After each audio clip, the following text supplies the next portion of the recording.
দর্শন করে মা দুর্গার দর্শন করে বেরিয়ে যান। রামলালার দর্শন করে মা দুর্গার দর্শন করে বেরিয়ে যান। মা দুর্গার ও রামলালার দর্শন করে বেরিয়ে যান। সকলকে মন্দির পরিদর্শন করবার সুযোগ করে দিন। সকলকে মন্দির পরিদর্শন করবার সুযোগ করে দিন। আগত সকল দর্শনার্থীদের জানাই শুভ সপ্তমীর আন্তরিক প্রীতি ও শুভেচ্ছা। শুভ সপ্তমীর আন্তরিক প্রীতি ও শুভেচ্ছা। আপনারা রয়েছেন দেশবন্ধু পাড়া আদর্শ সংঘের পূজা মণ্ডপে, যা এবার তৈরি হয়েছে অযোধ্যার রামলালার রাম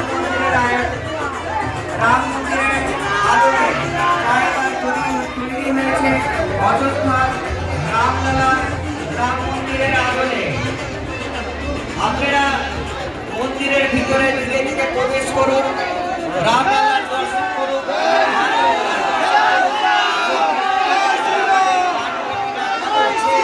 যথাসাধ্য দান করে যাবেন। আমাদের বিভিন্ন জায়গায় দান রয়েছে, যথাসাধ্য দান করে যাবেন।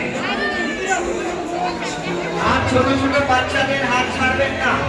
ছোট ছোট বাচ্চাদের হাত ছাড়বেন না। ছোট ছোট বাচ্চাদের হাত ধরে রাখুন। এই ভিড়ের মধ্যে ছবি তুলতে গিয়ে বাচ্চা হারিয়ে না যায়। সকল দর্শনার্থীদের জানাই শুভ